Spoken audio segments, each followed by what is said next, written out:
Good evening, everyone. I'd like to call to order the Papillion-La Vista Community Schools Board of Education meeting for October 11th, 2021. Section 1, call to order. Item A, please rise for the Pledge of Allegiance.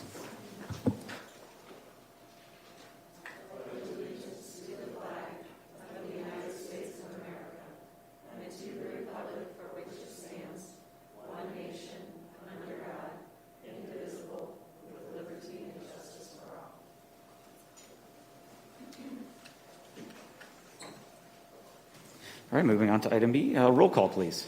Mr. Lotus. Here. Mr. Bailey. Here. Mr. Madler. Here. Dr. Koya. Here. Present. Ms. Fisher. Here.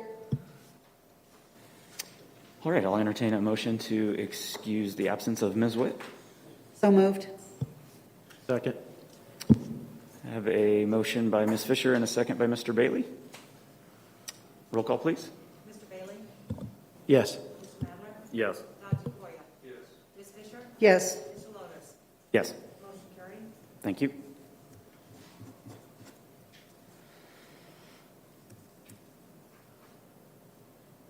Just like to give notice, as we do at every meeting, that the Nebraska Open Meetings Law is posted at the entrance to the boardroom. All right, well, that concludes Section 1, call to order. Section 2, communications. Item A, public comments for items not on tonight's agenda. We do have a few this evening. Again, each individual is granted 3 minutes for a total time not to exceed 30 minutes unless the majority of the board votes to extend the allocated time. Again, when I call you up to the microphone, please state your name and address for the record. Ms. Branco has her timing, colorful timing bot, whatever that is back there, as well as I will keep time and give a wave as she's behind you and it's hard to see. All right, first up this evening for public comment on items not on tonight's agenda, Ms. Britt Holtmeyer.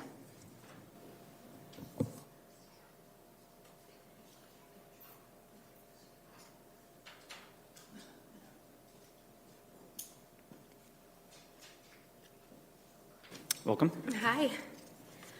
Brittany Holtmeyer, 2007 Ridgewood Drive in Papillion. So I just wanted to congratulate us for having the mask mandate dropped. I seen today on Facebook at the staff, that the meeting that you guys held at the high school. At Papillion South, people were maskless in the gym. I'll wait a second so I have everybody's attention. But yeah, so I seen on Facebook today that you guys had hosted the staffing at the school and they got to pick an activity, and it looks like some of the teachers were in the gym without wearing masks, which was then brought to our attention to our group. So we commented on it and our comments were deleted, and then the whole post was deleted, but we have screenshots of it all. So I'm just super confused on how come your staff gets to participate in things like this without a mask, yet the children tomorrow going to school in PE will still have to wear one. Another thing for a compliance issue, your gala that you had mentioned at the last meeting that will be held at the Embassy Suites in La Vista on October 23rd at 6 p.m. is also maskless, which is a great thing, and I hate calling out stuff like this because it makes me seem like I'm upset that they're not wearing them, which I'm not upset because I choose not to wear one, and it's about choice. But when you are implying a mask mandate on children and yet you're going against it in your own school buildings where you're forcing children to wear them, that's a problem. So back to the gala, how you guys are hosting it there, and yet homecoming was outside maskless. Why couldn't we just have homecoming at an Embassy Suites without the masks? Another thing is when we had left the meeting last month, a mother had posted on Facebook that her child at the Papillion Middle School had his mask taped to his face because it kept dropping. And they brought that up to the principal, so that is a real issue. So here you guys are, once again, like Dr. Rickley got to breathe fresh air in his room, which congratulations, I'm very happy for that, and I'm happy for the teachers today that got to experience the fresh air in their schools, and for the football players, the alumni who came back to give a speech in the Papillion High School without masks, and the players without masks. And once again, I'm not complaining that nobody had a mask on. I'm complaining that you're doing that, yet you're going against your own rule, and you're forcing these masks upon kids in school, taking away recess, taping it to their face, sending them home, can't come to school. Now parents are homeschooling their children. When is this going to end? When are you guys going to see the issue that the children are having problems with the mask, yet you guys are here just breathing fresh air during school hours? I just wanted to state those facts in case people didn't see them on Facebook. Thank you.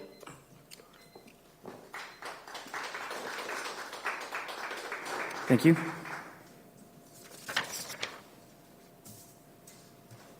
Next up this evening for public comment on items not on tonight's agenda, Ms. Lowen Eby.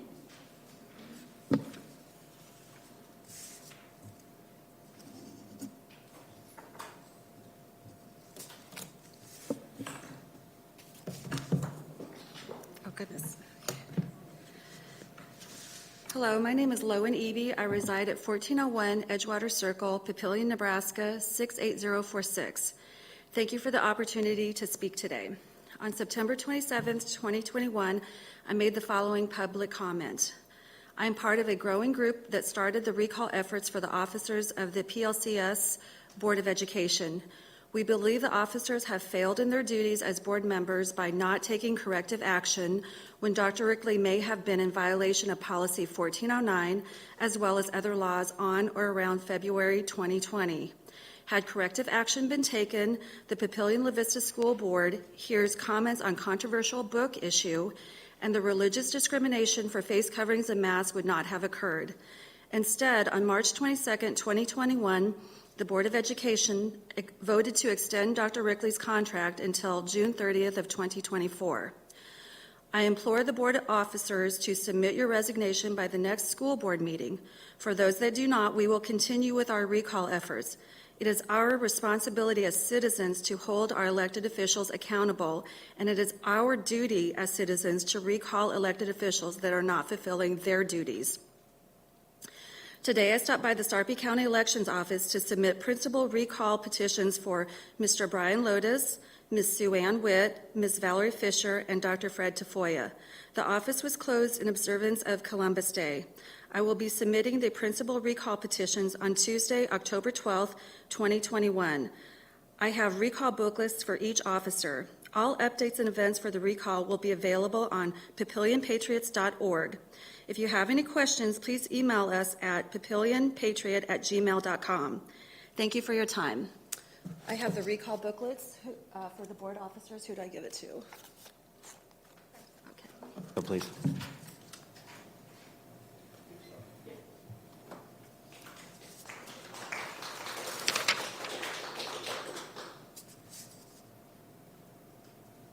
All right, thank you. Last up for items not on tonight's agenda, Ms. Dorothy Reyes.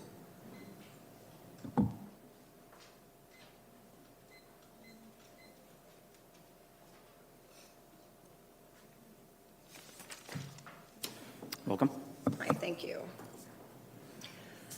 Hi, my name is Dorothy Reyes. I reside at 1019 Conestoga Road, Papillion. I was debating with myself today as to what to speak on tonight that just might resonate with one of you board members. Unfortunately, I came up empty-handed. I'm very sorry to say that. I've spoken on Mr. Rickley's denial of the children having mental health issues due to the masking, then ESSER funds coming in, and now we have an issue. I've spoken on the board's inability to hold him responsible for the violations of the United States Constitution's First Amendment, the Nebraska State Constitution, 1 through 4, and the Civil Rights Act of 1964, Title IV, discriminated against students' religious beliefs. I've spoken on my belief that Mr. Rickley was in violation of his contract 5 and 7, sections 5 and 7, and the PLC policy 1409 in regards to the Titan Performance Center fundraising. I'm in agreement with the recall of elected board of officers. So parents, tonight I'm going to speak to you instead. Each and every one of you was forced into this situation 18 months ago and are all trying to navigate our way through it the best that you can. There are two sides to this. The board, superintendent, this district is not the parent of your child. You are the parents. If you are a parent that is happy with the way this district is handling this situation, that is your right. If you are a parent, however, that is dissatisfied with the board officers for not taking corrective action when Mr. Rickley possibly violated policy 1409, as well as possible other laws, I encourage you to visit the PapillionPatriots.org website to learn more about the recall efforts. Thank you for your time. I appreciate you guys listening. I will kind of go off for a minute here if I have a second. My children graduated through this school district. I have young grandkids that are going to be coming up into this school district. I've never had an issue. I've never spoken before at a board meeting. I never got involved in any of the politics of it. I always held my kids accountable, had great relationships. My children had wonderful mentors through this school district, fabulous coaches. My son went on to play college sports. I'm just really, as a parent, as a taxpayer, I'm just really dissatisfied. I mean, I know you guys have a lot that you are dealing with, but there's a lot of things that are not being done appropriately, and I'm just really sorry that I have to show up every 2 weeks to express my dissatisfiedness of this. So, thank you guys.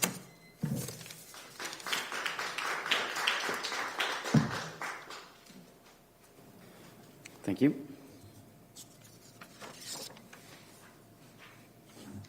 And just noted, I know there were a couple, maybe we're confused. So anything related to the COVID update or masks will be down under Section 4 under Item A. That's just consistent with the way we've handled it over the last few meetings, that as the COVID date has been a standard agenda item here over the last few weeks. All right, well, that concludes Item A under Section 2 Communications. Moving on to Item B, recognition. Dr. Rickley. Thank you very much, Mr. Lotus, members of the board. And as always, thank you, members of the community, for joining your Board of Education tonight, as well as our people that may be watching at home. One of the items that we put on our agenda periodically is recognition, and this agenda item is meant for either staff members who have provided some type of honor or distinction for the school district, or students who have done likewise. Tonight, we are recognizing a truly worthy individual, and in this case, it is a staff person. We are recognizing tonight the 2021 Nfca High School Assistant Coach of the Year, Mr. Clint Holscher, who's on the screen there. Nfca stands for the National Fast Pitch Coaches Association, and it's a professional growth organization for fast pitch softball coaches that represent all competitive levels of play.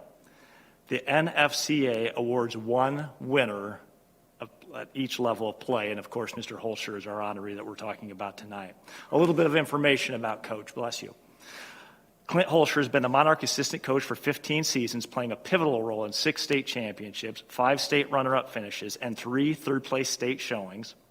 Monarch High has totaled 4 district titles and 7 metro championships, while posting a 457 and 66 record. Incredible, including back-to-back state titles the last year, where I believe we finished the season #1, not only in the state of Nebraska, but across the entire United States. Mr. Holscher is known as a great teacher. He has served in almost all aspects of the program, and he always represents what's the very best for his student athletes. Coach Holscher was nominated by Coach Peterson, the head coach, and will be recognized at the Nfca Awards brunch on Saturday, December 11th in Las Vegas, Nevada. On behalf of the Board of Education, the district, can we give Coach Holscher a round of applause, ladies and gentlemen? So Clint, not sure if you're watching at home tonight, but again, your school district is very proud of you. It's a tremendous honor, and it is a tremendous reflection of the outstanding work that your student athletes have done over the last several years. And with that, Mr. Lotus, I would conclude the superintendent's designation of recognition. Thank you, Dr. Rickley. Moving on to item C, under Section 2 Communications, our student council report from Papillion La Vista High School. Are they? Okay, no, that's how I was just glancing out a little earlier. I didn't see Roshu or Maddie, so. All right, well. We'll bring them back next time. Yes. All right, well, we'll move on to item D, the superintendent's report. Dr. Rickley. Thank you again, Mr. Lotus, members of the board. So just a reminder to the board that we have finished up both of our homecoming celebrations. Monarch went first, Titan went second. Both events were very successful. I've got a couple of my daughters that participated, and they said it was surprisingly fun considering the venue and the weather cooperated. So we're very, very grateful for that. Along with that, we recently celebrated the passing of what would be the end of the first quarter, so we're really excited about that. First quarter always goes incredibly fast.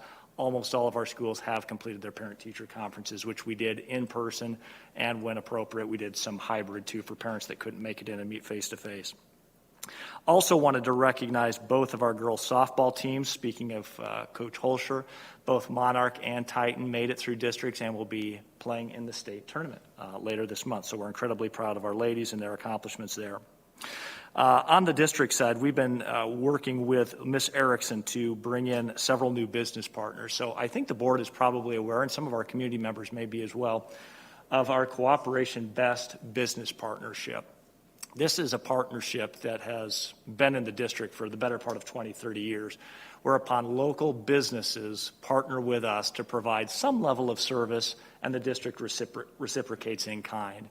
So, for example, it wouldn't be unusual for a local business leader to come into a classroom and talk about what he or she does during their normal course of their day, what type of training is involved, what the job looks like.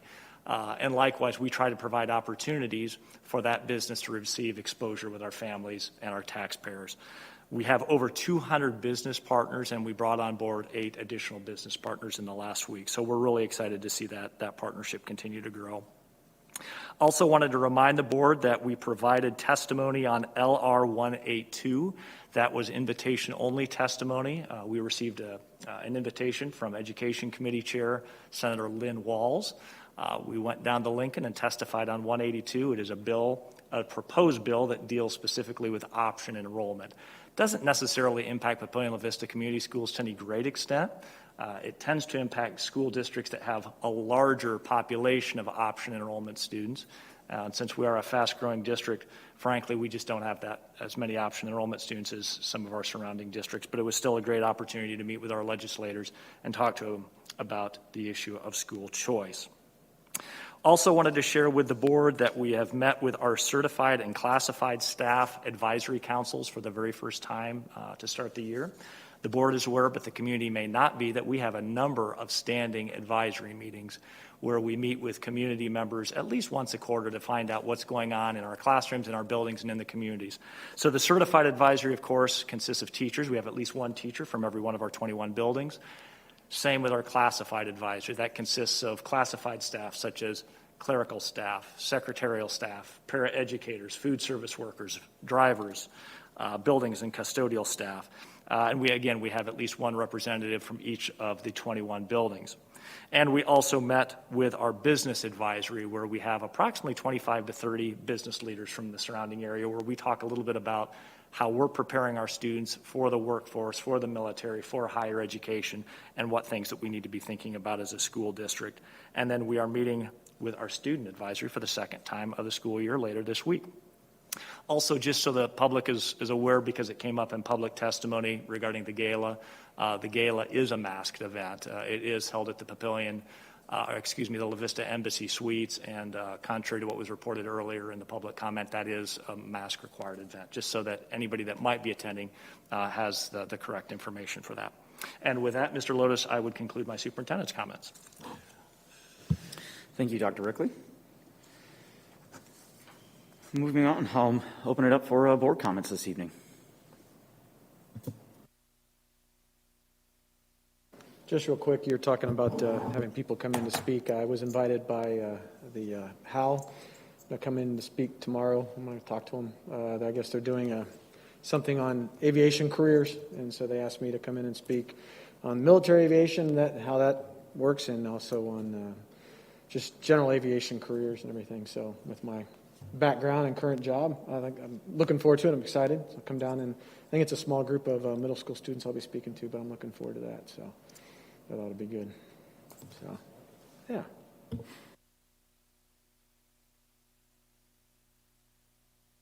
Any other board comments this evening?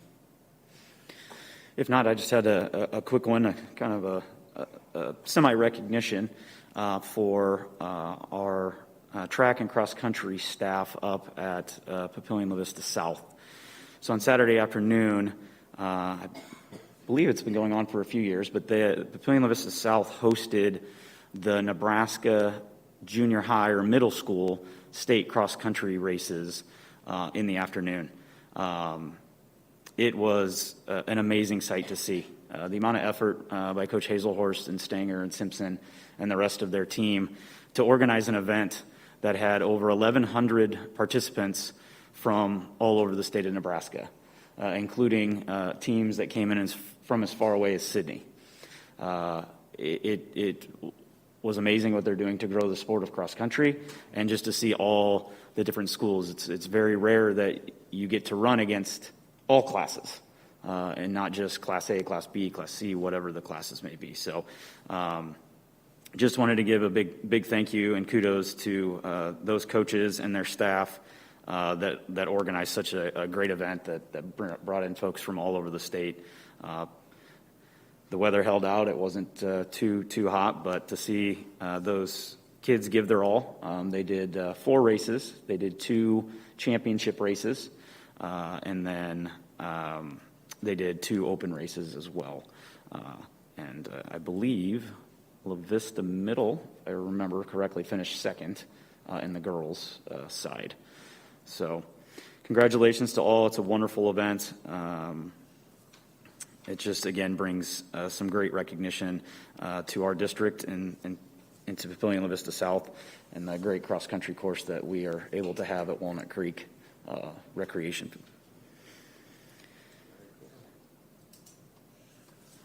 All right, with that, we will move on to committee reports. Building, Grounds, and Finance. We have not met since the last meeting, but we will be meeting this Friday morning. Correct. Thank you, Dr. Foya. Human Resources and Student Services. I'll step in for Ms. Witt. We have not met since the last meeting. Thank you, Ms. Fisher. And Curriculum and Americanism. We have not met since the last meeting either. Okay, great. Thank you. All right, that concludes Section 2 Communications. Moving on to Section 3 Action Items. Our action by consent. Make a motion to approve. Second.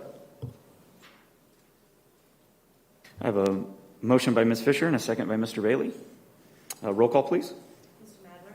Yes. Dr. Tafoya? Yes. Ms. Fisher? Yes. Mr. Lotus? Yes. Mr. Bailey? Yes. Motion carried. Thank you. Moving on to item B, our board meeting minutes of September 27th, 2021.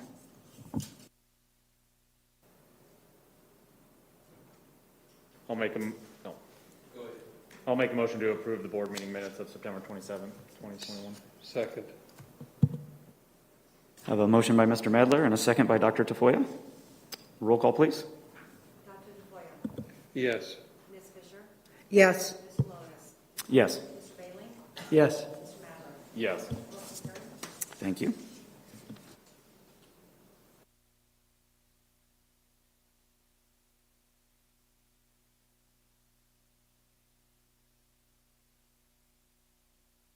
All right, moving on to item C under Section 3 Action Items, the Foundation Field Team Meeting Room bid. Mr. Richards.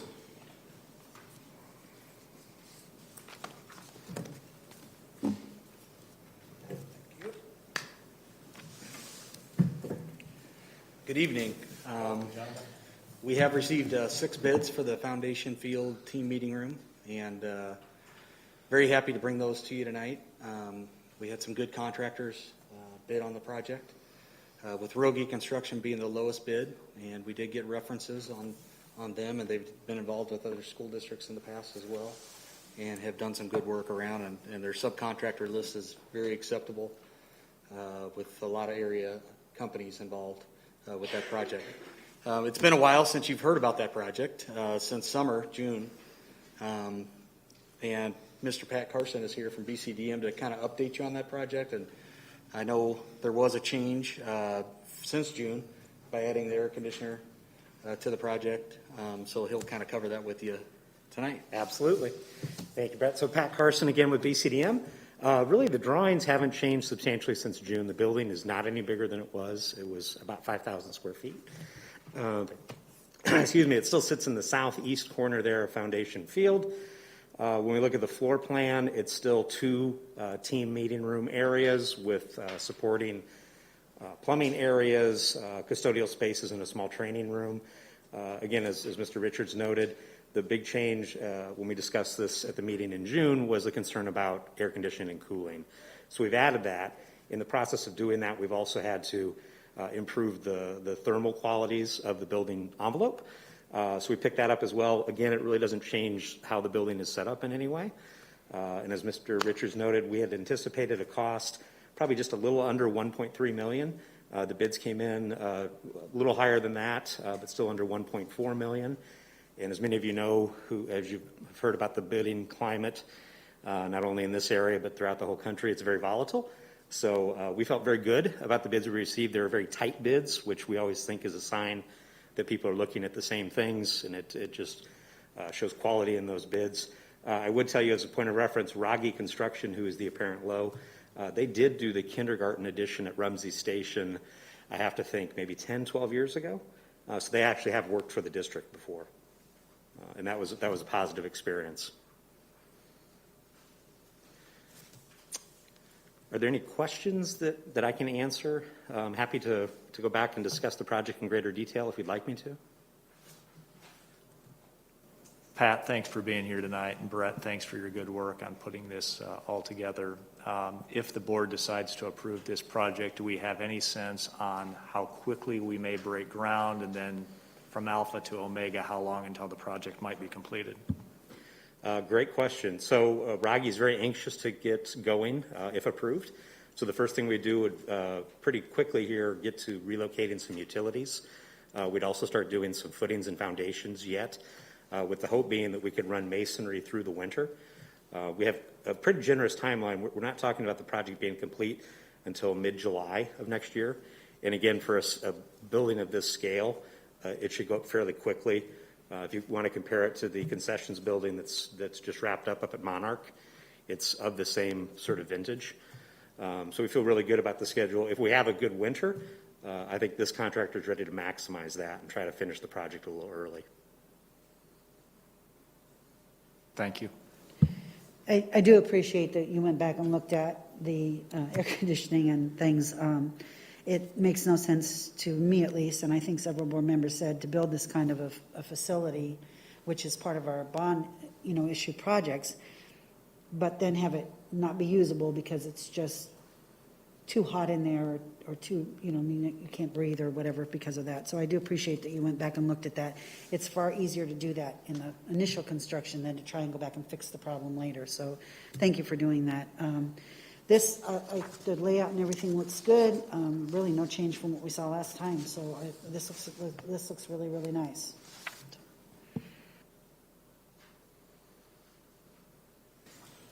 No, I think this is going to be a great addition to Foundation Field for all the different sports and groups that use it. The fact that they lose a few minutes of their halftime to be able to make coaching adjustments or get quickly off the field, get into air conditioning, or get into some warm area. Now to just be able to walk 30 yards to have a team meeting instead of all the way up through the stadium across the street into the gym space and the locker rooms. Just going to be great for all that use that. So again, big thanks, Mr. Richards, for you and your team and BCDM for putting this together. But I echo, I know a lot of us were concerned, and this year proved that air conditioning is going to be necessary. The number of 95 plus degree days plus humidity with folks out there practicing and then competing, it's definitely a great adjustment. So thank you. Any other board comments or questions?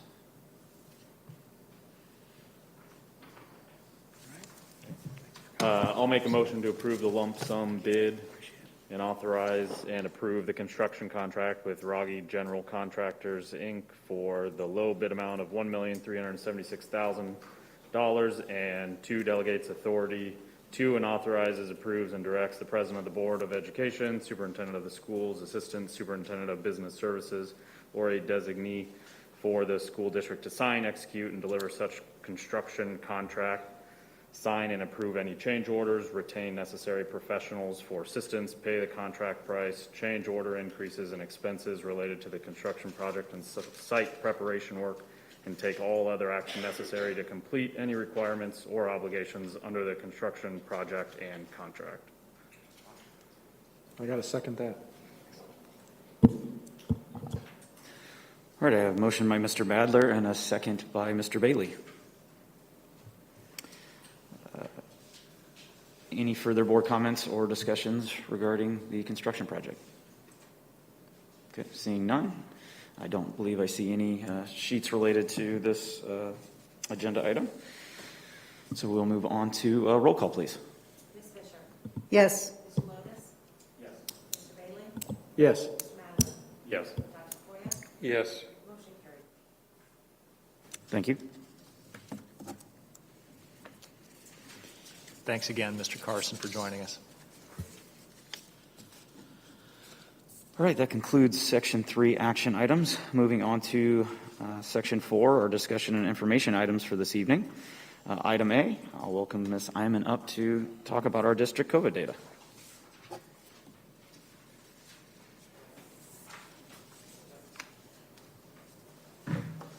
Okay, so same focus that we have had since the first day of school.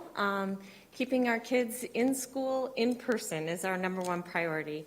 And then along with that, protecting the physical, mental, and academic health of our students, staff, and families. Returning to normal procedures as much as possible. And then, of course, providing those programs and interventions that address any of the learning loss that we may have felt over the last 18, 19 months. So what does our data look like? I think we're excited, actually, at the way the data looks. Let's start with the 10,000-foot view of our county, what has happened with our county data. The chart on the side with the blue and the red represents the correlation between the 2 years, last year at this time and this year. The chart on the right that has the gray background, the yellow line is the 5 to 12-year-olds, and this is just youth data because we first just look at youth data. The 5 to 12-year-olds and the 13 to 18-year-olds, you can see what's happened with the data. The 5 to 12-year-olds, and I think this is a really good representation also of what we've seen in our district. Our younger kids, our little kids, we're seeing a lot more cases, particularly than we saw last year at this time.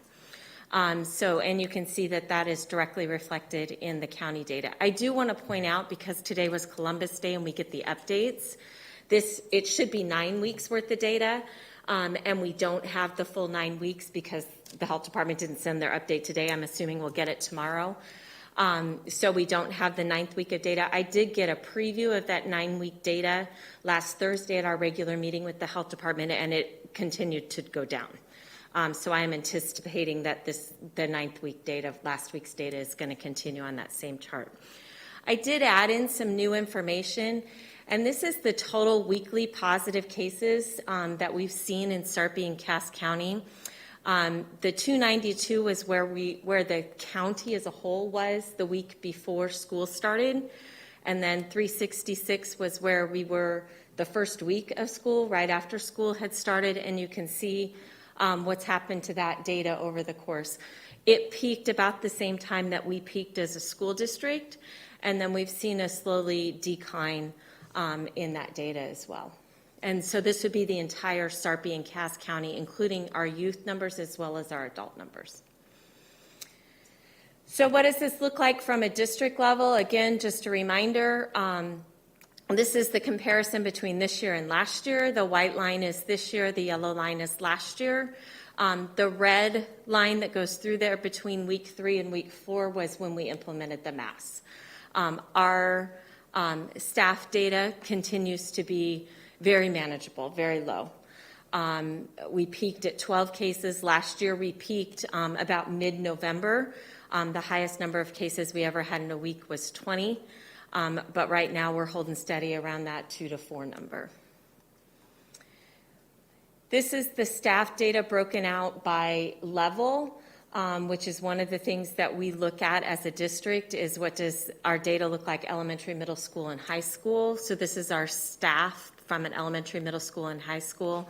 I will remind you that our staff is about 90% vaccinated. About 90% of our staff have received the vaccination.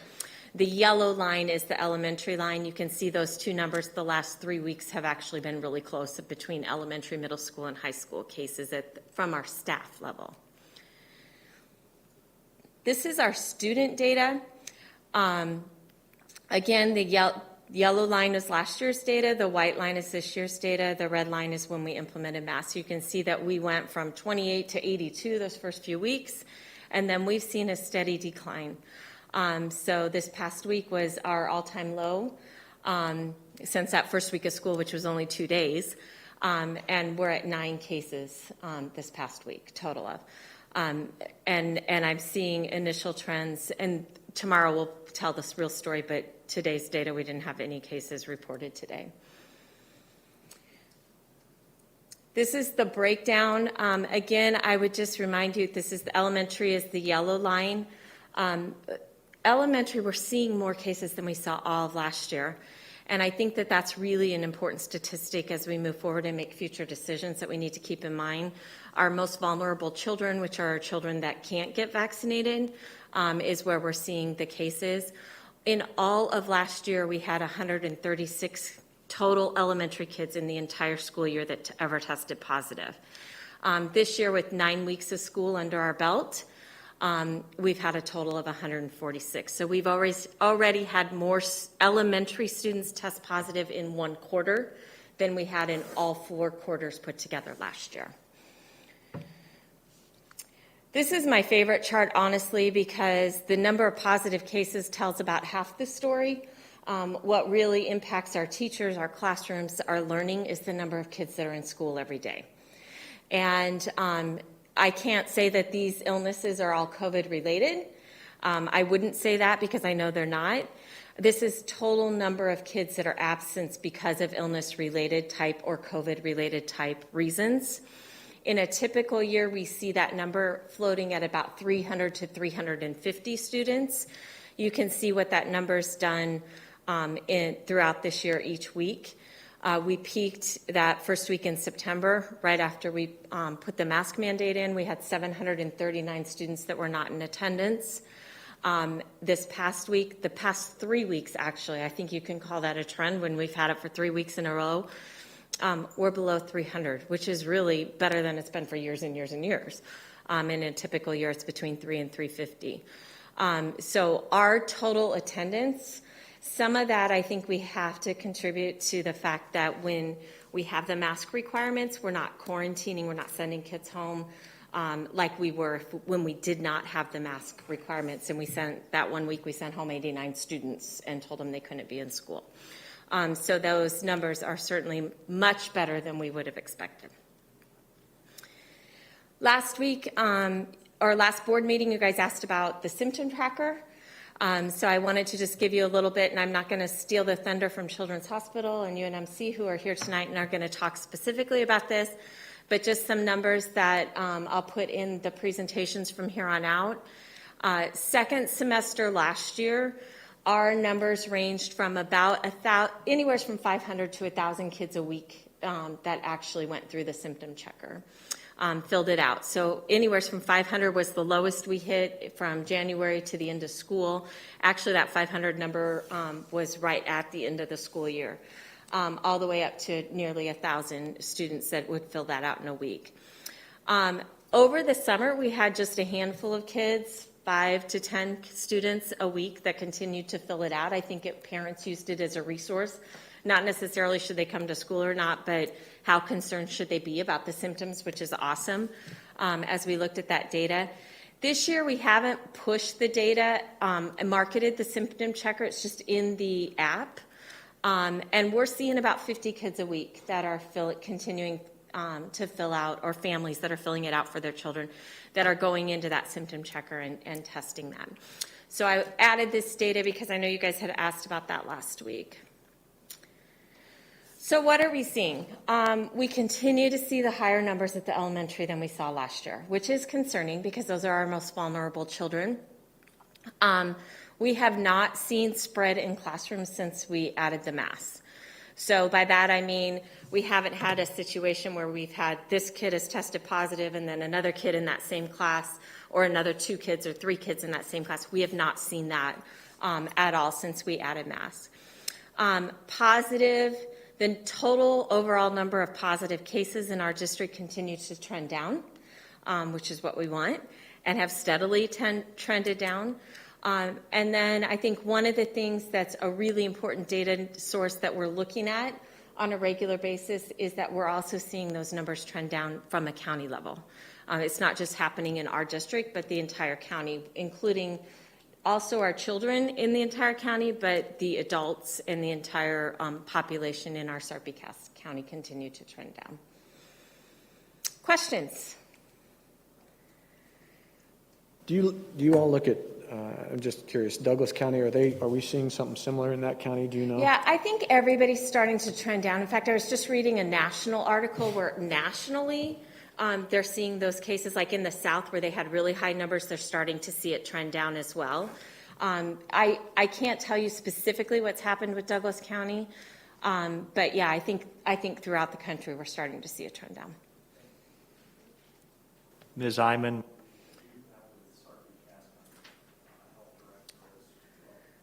As well as the state epidemiologist, Dr. Donahue, what feedback have you gotten regarding childhood vaccination, specifically in that 5 to 12 range? Growing, absolutely. I'm trying to remember what the exact percentage is on our county that is actually vaccinated.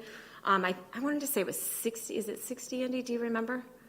I was referring to the ones that were just approved, the 5 to 12-year-olds. Oh, the 5 to 12-year-olds, sorry. Yeah. The 5 to 12-year-olds soon is what we continue to see. Here by the end of October, into November, we should hopefully have those vaccinations in place. So really by second semester, hopefully we'll start to see a big impact in our elementary schools as well. So those students have time to get vaccinated, get their 2 shots. If that ends up being 2 shots for elementary children as well. Regarding Ms. Iman's point about the vaccination levels on the 12 and olders, based on the information that the Sarpy County Health Department provided us about a week ago, we think it's north of 50%. They're struggling a little bit to identify the correct denominator. We know how many students were vaccinated. That all of that data goes through the health department, but knowing what the denominator is a little bit tricky. But by their best estimate, we're sitting at just north of 50%, which is obviously a positive thing. And we don't track that as a school district specifically, unless there's a situation where we need to know or a family tells us. But I do think that we feel like that number is really high. I can tell you from the vaccination clinics that we've run in our district, we've had a great response from those, probably higher than some of the comparative vaccination clinics around the metropolitan area. So I do think those numbers for our 12 to 18-year-olds are higher than normal. Other questions? I don't have any questions. I do think that the data is showing exactly what we had hoped to see, which was as we move through this time, we would see that numbers would start to drop both in the school district and the county, and you're seeing that all over the country. And we can say that masks helped us because obviously we see that line and that change and it starts to drop. But I do think, and I've been, this board knows how I feel about this, but I do think that we are getting to a point where we're going to have to start making some decisions about what are going to be our decisions about how we're going to move away from masks required to masks being optional. And I don't know exactly what that looks like, but I think we're at that point where we're going to have to start having that discussion, because I think it's something that we were very strong about when we started the school year, and I do think it's something that we want to see if we can get back to that mask optional, letting people make that choice, whether we started at our high school level and we work our way down, whatever that looks like. But I do think we are at that point where we need to start having those conversations. That's my 2 cents worth. I would totally agree, Val. I think that the data is certainly showing that we're starting to see a trend. It's not like we're just seeing it, a blips up and down, but we're starting to see that the data is starting to flatten out. So, yeah, what are those next discussions that we need to have? And, we can say all the different reasons, but part of that is just because the virus has made its way through the community. Absolutely. And that's probably the biggest reason, or one of the biggest reasons. I'm a person that can never say what exactly, because I don't know what did it. I don't know, I'm always one to say possibly or maybe or could have, because I don't know exactly. There's too many different things going on at the same time that can be affecting numbers or whatever. But I do think that we're seeing the virus having run through the community, especially the Delta, and we are seeing the numbers that we're seeing. So I just think it's time for us to do that. And I think one of the important things as you talk about what those next steps are to keep in mind is it's not just the number of positive cases, but then how does that impact attendance overall if you do have a positive case? Because I think that number that we have seen drop below 300 of our overall attendance is really important. I mean, we never got close to that in all of last year. If we hit 500, we were happy last year. We usually stayed around that 700 number. So that's a really important number, and that's one that we'll continue to monitor, and that's one that we're really starting to collect information on right now, is what, if we take the masks off, then what does that quarantining or recommendation, first exposure, second exposure, what does that look like in our district? And I don't have those answers right now, but that's one of the things we're working on getting. Thank you. Appreciate that. I have to agree with Val that we do have to sit down and have a discussion about this. Things are improving. Things are getting to the point where we can live with it. But on that graph, towards the end of the year last year, it started going up again. Do you know why? So that's not the whole year. No. That one? That's our student data. Yes. That's not the whole year. That's just through December. What I tried to do is show where our highest week was. First semester, yeah. Yeah, that's through, it's not even through all of second semester, I don't think. But our highest point last year at this time, which is really all we have to compare to, was about mid-November, right before Thanksgiving break. And then after Thanksgiving break, we started to see it slowly go down. So that's why I put those all the way out through November, is because that was our highest point that we have. And I don't know, I don't think anybody knows, is that, the flu season, is that when the virus is going to peak back up? I don't think we have those answers. But I wanted you to see where our highest point was.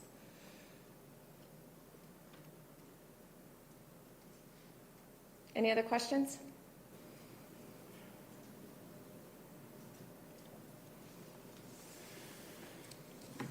All right, well, thank you, Ms. Hyman. Uh-huh. All right, we do have a few public comments regarding our COVID data and masks. Again, each individual is limited to 3 minutes. Please state your name and address for the record. Once you get settled, we will not start your time until you start with your actual comments. First up this evening for public comments on our district COVID data or masks is Ms. Linda Necker.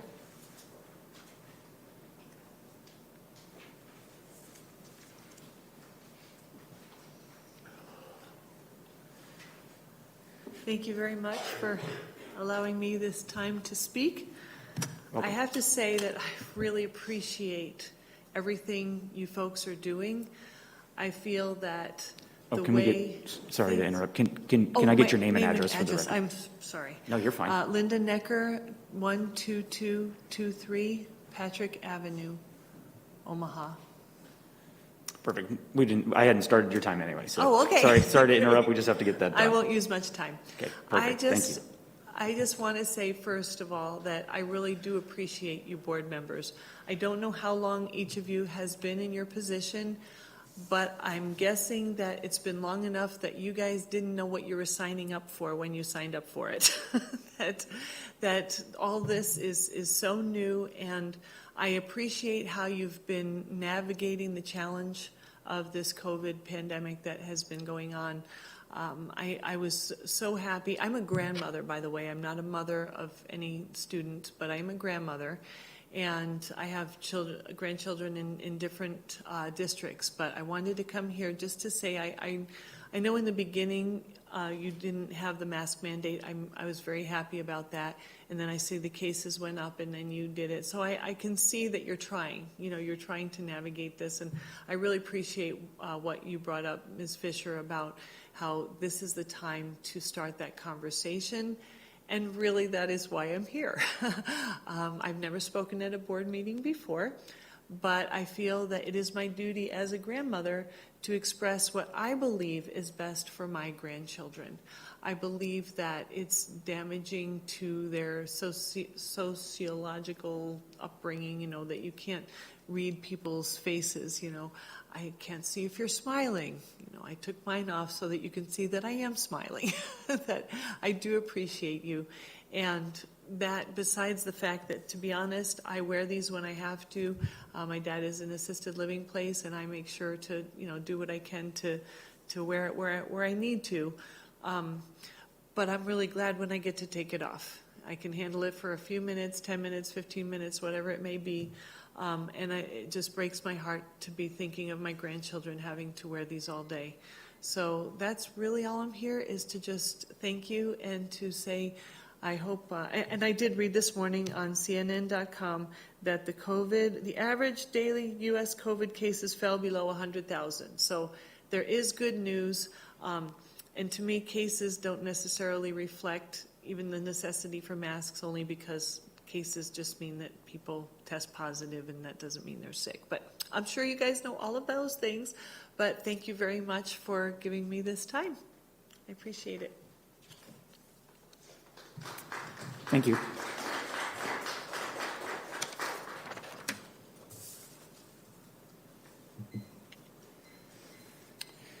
Next up for public comment in regards to the COVID data, Ms. Brittany Holtmeyer.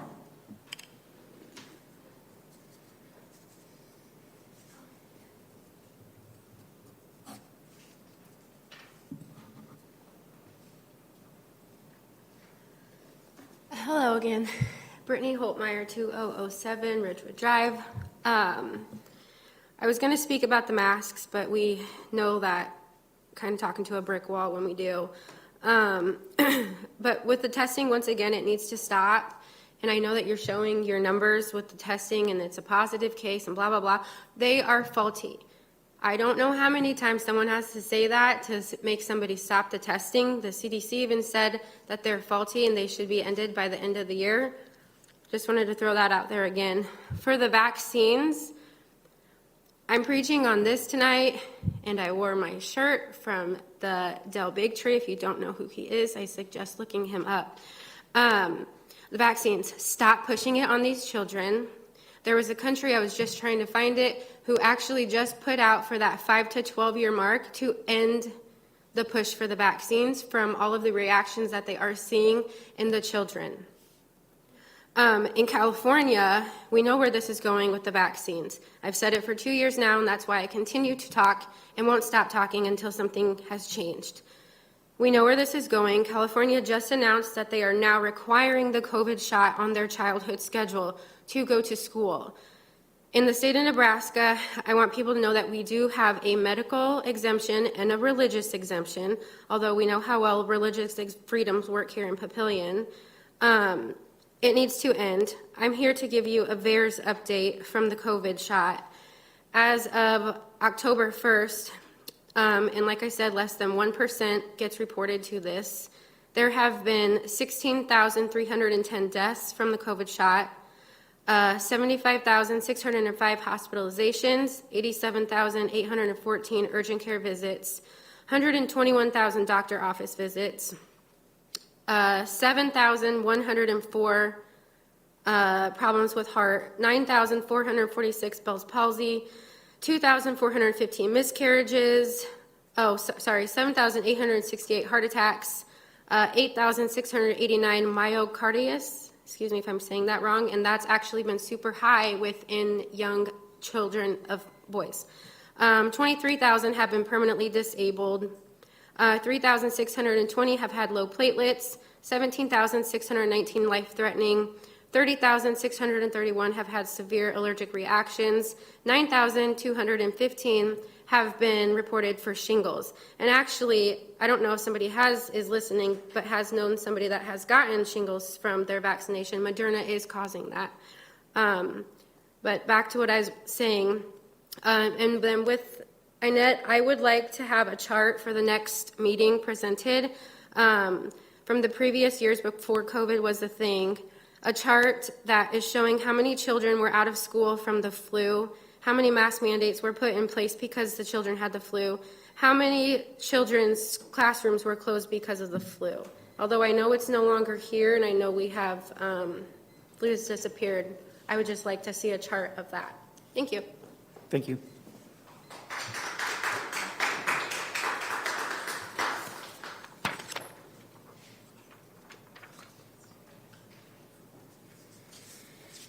All right, last up for public comment this evening on our COVID data is Mr. Paul Plent. Is that correct? Great, thank you.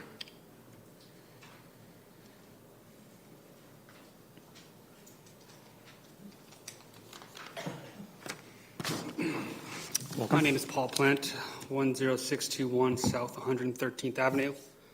When school started again for the 2021-22 school year, parents were notified that the masks would be optional, and 90% of the students were sent to school by their parents without those masks. The parents who live in the school district do so because of the reputation for excellence of academics and quality educations. The parents of these children who understood the risk involved have collectively decided that this is not really a true pandemic. There are no dead littering the streets. Restaurants and supermarkets are full. It's a strain, the common cold, nothing more. That's what all coronaviruses are, the common cold. This school board's decision to remove the mask optional policy created a lot of disdain for this school board, and it tarnished the reputation that your predecessors worked hard to obtain. I noticed that on the school board meeting, held on the 13th, subsequent meetings, including this one, that there were 2 uniformed Papillion police officers present, men with guns. Upon leaving that meeting, I asked those officers if this was a regular occurrence to have police presence at the school board meeting, and they informed me that it was not. So why did this school board feel the need to have men with guns sit outside the door? Parents came and expressed their concerns over a mask mandate. They cited facts, studies, and personal accounts of the detriment and the ineffectiveness of a mask on children, and that the policy should be implemented. Facts like the PCR test, to which Brittany had alluded to, will be discontinued by the CDC at the end of this year on December 31st, 2021. This can be found directly on their website. They state that it cannot differentiate between the influenza strain and the coronavirus, and that cases of positives are false. Those who came in support of the mask policy came with none of those things. No facts, no real data, but rather seem to stroke the egos of this board and say things like, "I think you're doing a good job." Those in support of masks can still elect to wear one. That's your choice. Your own board even admitted on record that not all masks are created equal, and the overwhelming majority of children do not wear the N95 mask, which is a one-time use mask and not to be used repeatedly. Non-N95 masks even come with a disclaimer written in small print that does not protect from COVID-19. If the disease is so dangerous, where are the biohazard bins for disposing of the used masks at the schools? So why are we trying to stop the spread, or are we putting on a theatrical show to ease the emotions of weak and morally bankrupt? Your policy no longer reflects the need for a school-wide communication for individual cases, and that communication may include exposed notification, but it doesn't appear to be a requirement. Parents now around the country are fighting back. Lawsuits are being filed against school boards and its members who also enforce a mask mandate upon children. I challenge the school board to remove the mask mandate policy by the end of this week. We understand that you're in a difficult position and you're humans, and sometimes we all make mistakes, and you'll be forgiven. Should you choose not to do so, I remind you that you're all elected officials, and parents are starting to see this. We'll see you at the voting booth. We will remember. We will not forgive. And I would like to end this with a quote by the author of C.S. Lewis. Of all tyrannies, a tyranny sincerely exercised for the good of its victims may be the most oppressive. It would be better to live under robber barons than under omnipotent moral busybodies. The robber baron's cruelties may sometimes sleep, his cupidity may at some point be satiated, but those who torment us for our own good will torment us without end, for they do so with the approval of their own conscience. Thank you.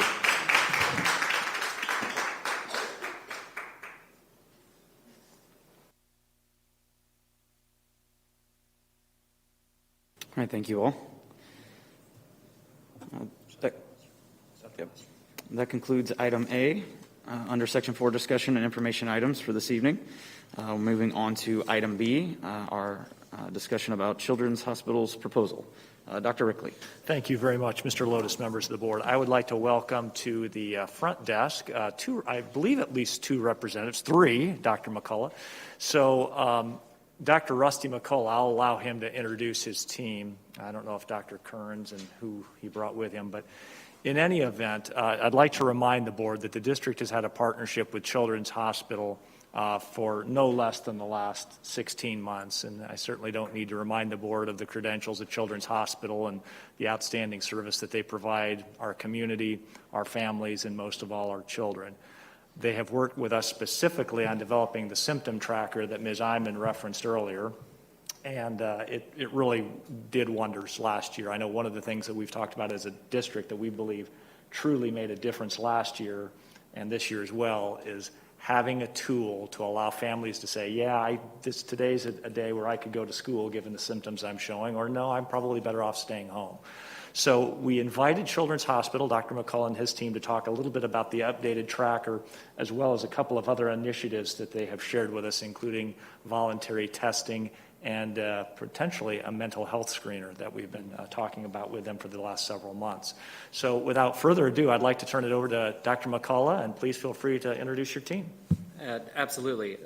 I'm Russell McCullough. Do you need my address? I live in Omaha. Okay. And I'm the chief for pediatric hospital medicine at Children's Hospital Medical Center and the University of Nebraska Medical Center.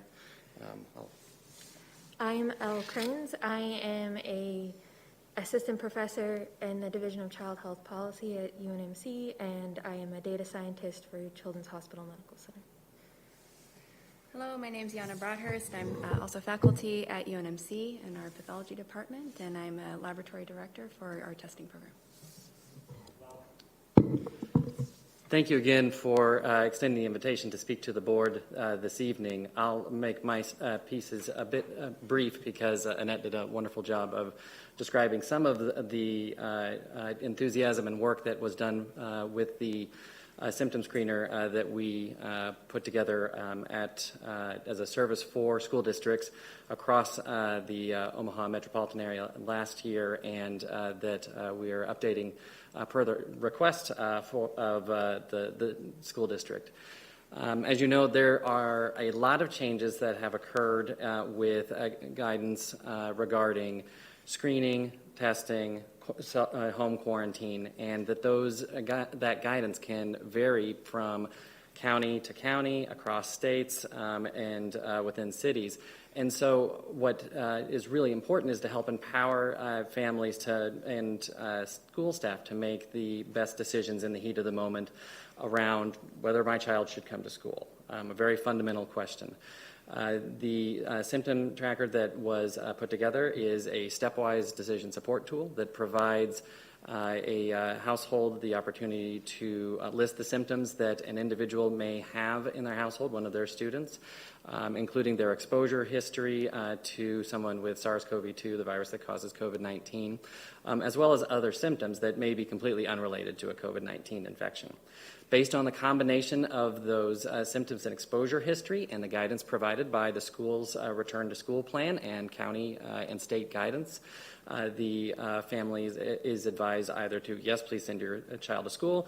No, they have symptoms that should keep them from going to school for at least 24 hours, things like vomiting or diarrhea, where nobody wants to be here, or symptoms that may prompt for testing for SARS-CoV-2 to make sure that may not be what's causing someone to stay home. The information allows for coupling with attendance tracking to help individual schools and the district understand reasons for why people are missing school for that given day, and that is shared only with the school staff and principals and personnel. We had, with the release of that at the beginning of the school year last year, at the beginning, I think upwards of 2,000, well, first off, we had more families, households registered than there were actually households in the district, which means that you had households that were registering multiple devices for the same set of students. So an incredible enthusiasm for using the tool because, as people may remember, they were very hungry for understanding what are the symptoms I should be looking for in children. There was a lot of focus on nursing homes and older adults, but kids were kind of left out of the mix. We additionally saw in the first month or so upwards of 2,000 screens a week. About 3 to 6% of those were screens that would prompt a stay-at-home recommendation with those guidelines last year. Those have since changed, obviously, with the change in vaccination status and our understanding of the virus over time. But even with that in those changes and without any additional nudges that were done early on in the school year last year, we've seen consistent use throughout all the weeks of last school year, a little bit over the summer, and as Iman said, the beginning of this school year. I'll pause there to let Dr. Kearns talk a little bit about some of the data. Yeah, so like you said, we initially had more households registered than you guys have households. We cleaned up our registration process a little bit to match people who had registered on more than one device and found about 80% of households had registered in the end. We also saw at least over 50% of students registered in the district, enrolled in the district, screen in a given week for the first 8 weeks of the semester, of the fall semester last year, and then it kind of fell down from there. And even this school year, there was an uptick in screenings when the school year started again without any initial pushing on that. And just, sorry, go ahead, please. I was going to say, we've also updated our reporting process, so now that there are school-specific dashboards that say who screened and who did not based on their registration, as well as if they were screened out, what particularly were they screened out for, so you don't have to worry, oh, they were screened out, but it wasn't because they needed testing, it was because they have vomiting and they shouldn't be going to school with vomiting. So it just makes that clear on there. So that's available now as well and can be filtered to an individual school. A little bit of additional feedback before I give the mic over to Dr. Broadhurst. When we asked for feedback from school nurses, from building principals, from the school administration, one of the first things that we had come back to us is that this enabled them to take what was a really large and confusing set of guidance from various jurisdictions and look at it fairly straightforward through stepwise support, right? So we don't tell you what to do. We just present the information that comes from the county and from the school district in a way that is easier to understand. Speaking as a physician who has been at the front lines for the pandemic since the beginning, it is really important to be able to parse through that information in a way that allows you to make the best decision in the quickest amount of time possible sometimes.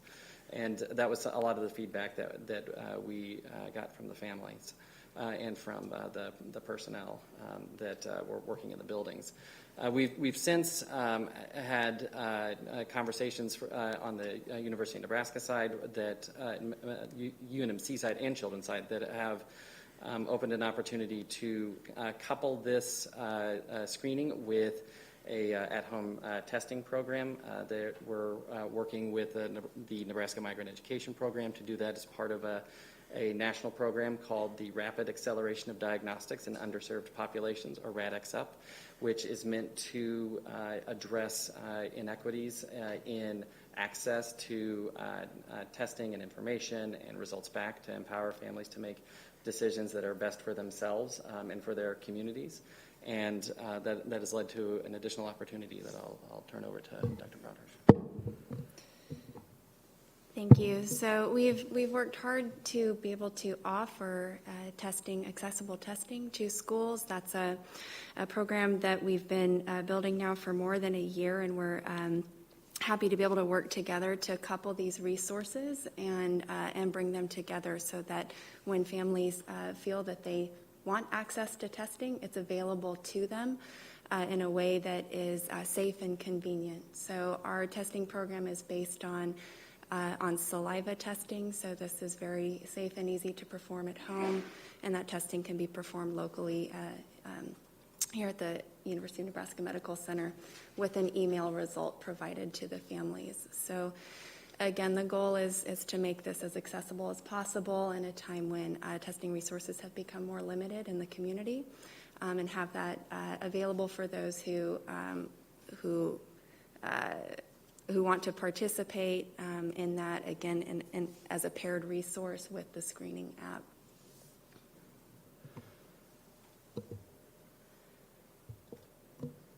Yeah, so the intention with that is that when the app recommends that someone get tested, they have that at-home kit already available to them that they could just activate and use.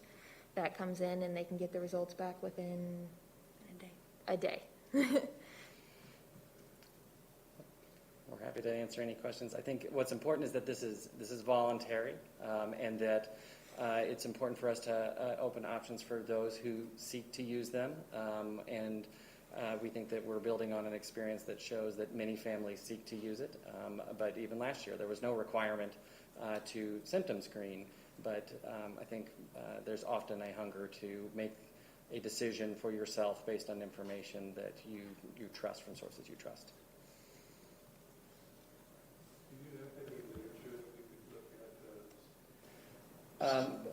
Well, we can send first the link to download the symptom screener so you can look at it for yourself, for sure. We can also, we have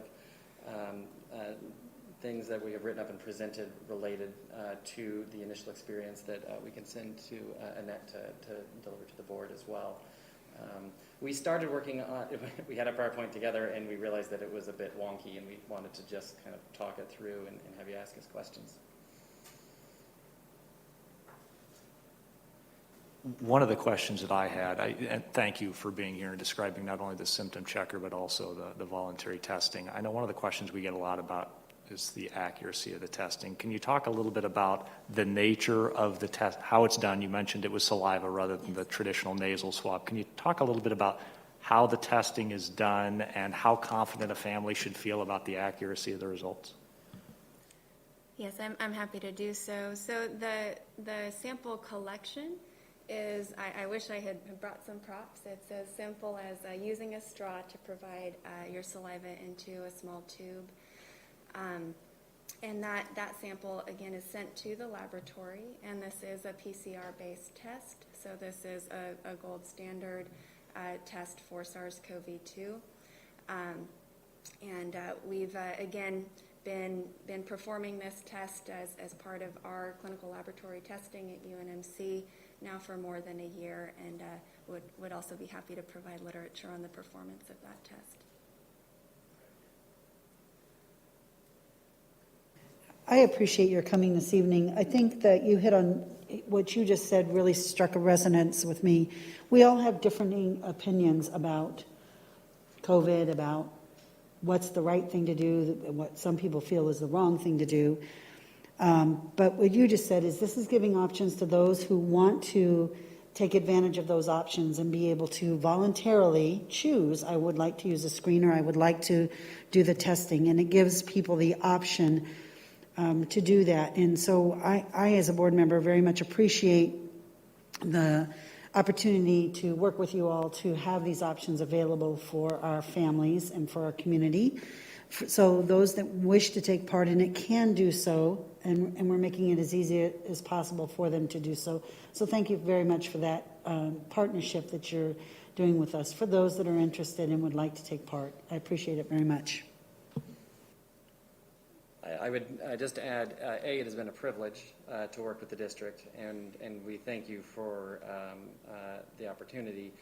The second is that the tools that we've made have also been translated into Spanish and into Nepali, which are two of the most common languages spoken outside of English in households served in the metropolitan area. And so, for us, this is also a big opportunity. When we put this together, we were actually working on a completely different project, and we pivoted because we realized, that parents wanted something and they had no idea where to turn. And school districts provide more direct health care and benefit to children than any doctor ever will. And I'm happy to, in all humility, to say that as a doctor who takes care of children as his personal mission. And so to be able to do those two things together is a privilege that I thank you for. I also want to thank you guys for coming in. First, I apologize because I was probably one of those that I think made like 5 separate accounts at the beginning of last year on the COVID tracker. I think the first 5 days, I think I had accidentally made like 5. So I apologize for having to clean up my data on that. But then second, on the testing, I was taking some notes, so I might have missed it. When is that going to be ready?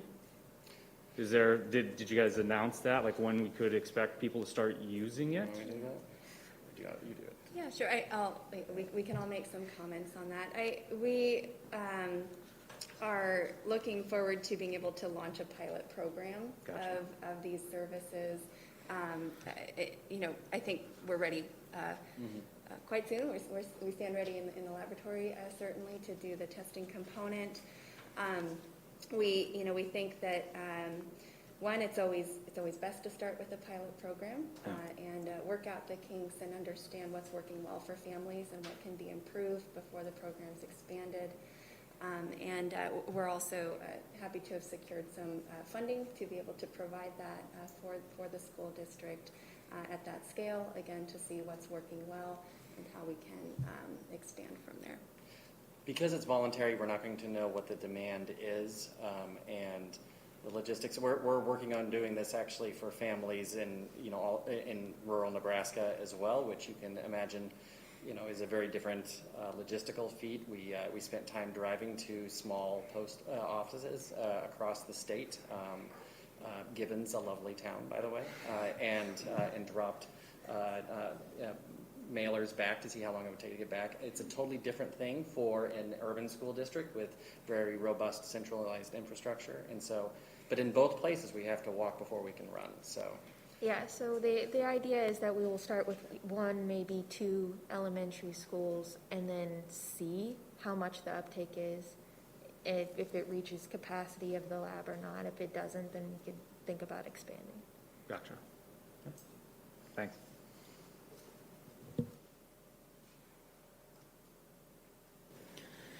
Any other board comments or questions?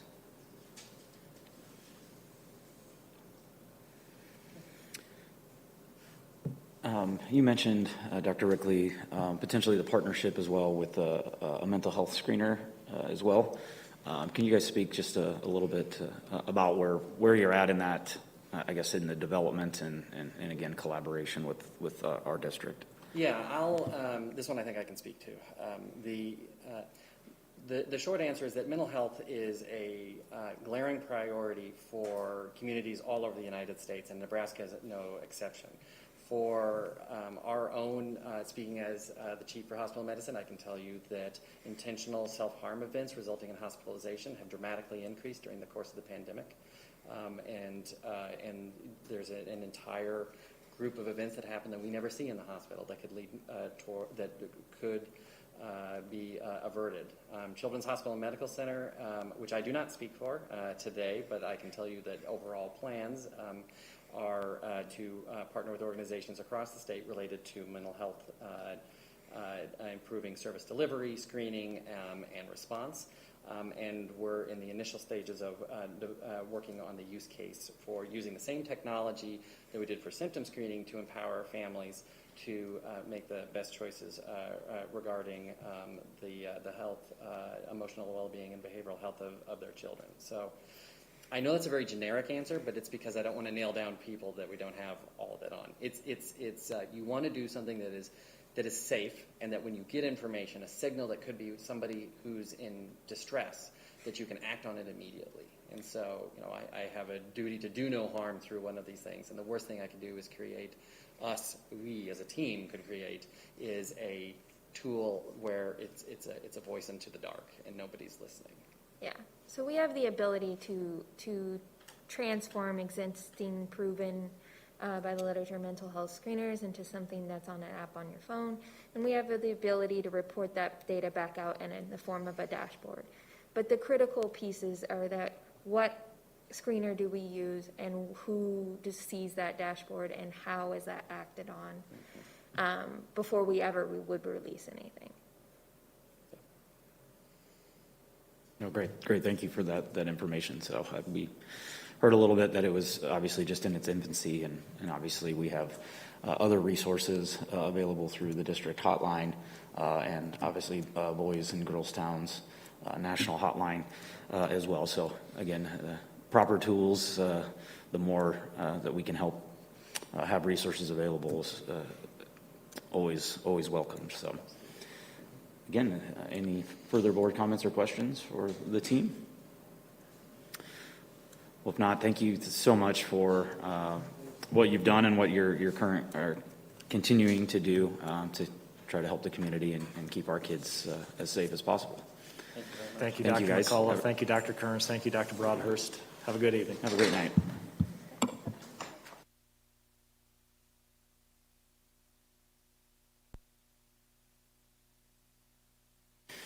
All right, that concludes item B under section 4, discussion and information items. Moving on to our last item, item C, our 2021-22 school calendar discussion. Welcome, Dr. Settles. Hi there. Thanks, everybody. So first of all, I just want to thank the Board of Education for expressing how proud you are of our staff and students and families for the way that they have continued to successfully navigate during these continuously challenging COVID times.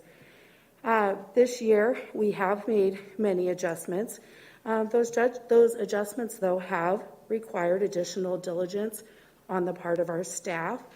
That includes many efforts to recoup lost learning throughout the pandemic, extremely meticulous planning, as well as the need for opportunities for continued and increased communication and collaboration, and following up with students when they are absent.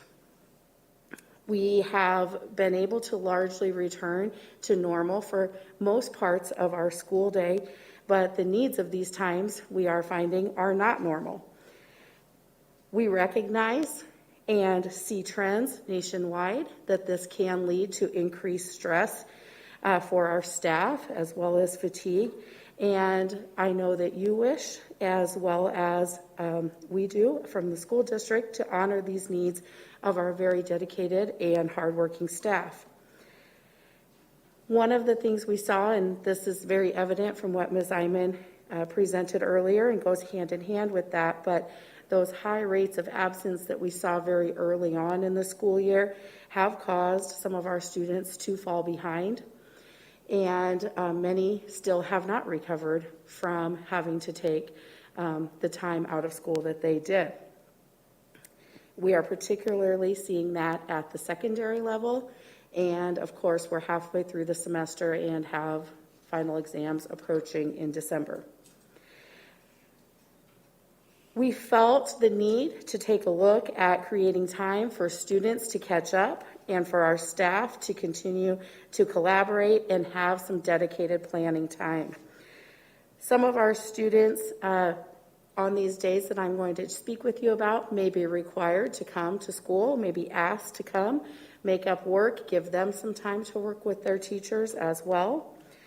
We, after visiting with our HR subcommittee, we did visit with our principals to solicit input, as well as got input from our superintendent advisory boards that Dr. Rickley mentioned earlier, from both classified and certified staff, in order really just to take a look at how can we best understand those needs of our staff that they are seeing for themselves, for their colleagues, and of course for our students. So what I am proposing for you to take a look at, we do feel will accomplish getting some additional time for staff planning, collaboration, student catch-up time, and some natural breaks that may allow for students, families, and staff to recharge. Those adjustments, and I'll go ahead and just zoom in on these so that you can take a look. They do both fall in first semester still here.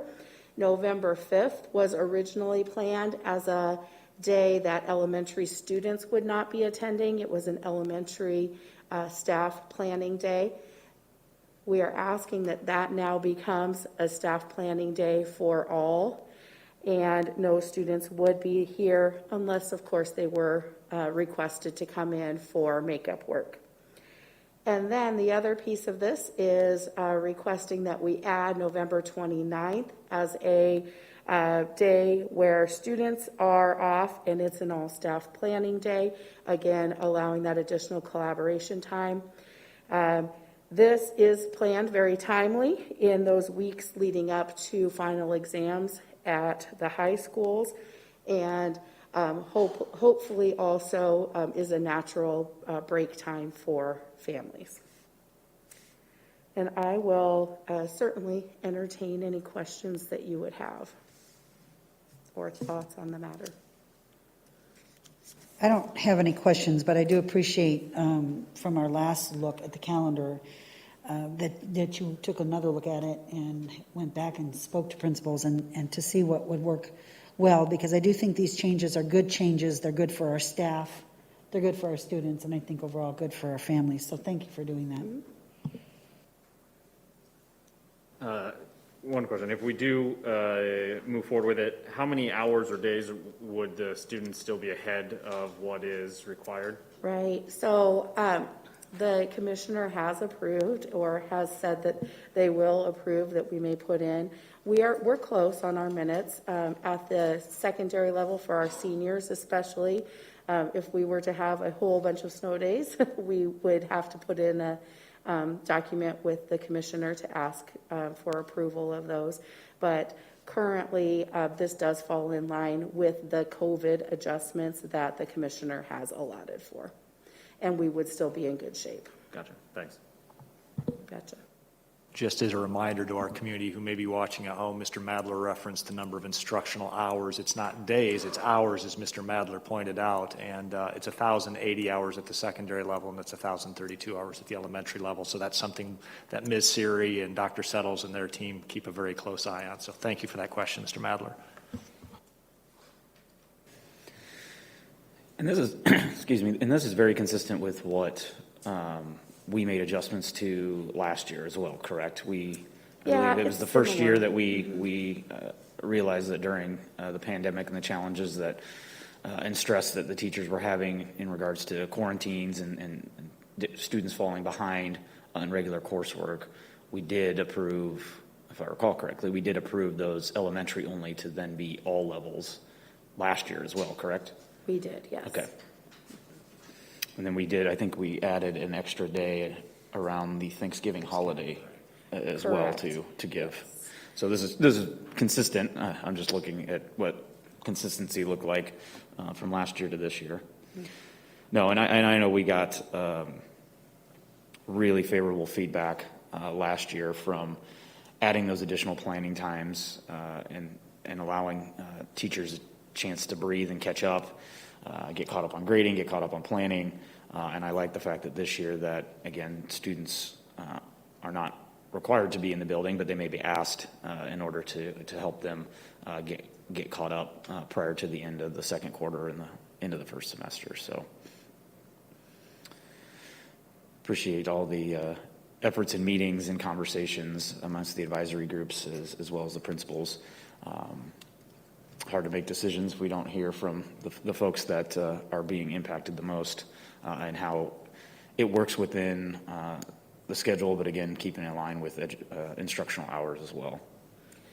We look forward to visiting with the student group about this on Thursday.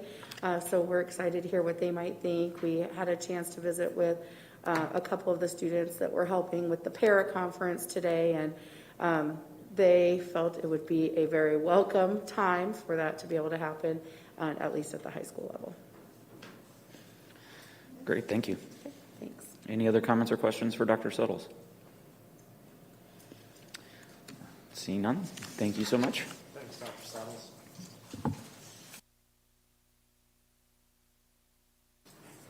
All right, that concludes Section 4, discussion and information items for this evening. Moving on to Section 5, our future board calendar. As noted earlier, October 23rd, 2021, the Papillion La Vista Schools Foundation Gala at the Embassy Suites in La Vista. And then October 25th, 2021, our Board of Education meeting here at 6 p.m. at the central office. Seeing no further business before this board, I will join the Papillion La Vista Community Schools Board of Education meeting for October 11th, 2021 at 7:30 p.m. Thank you all.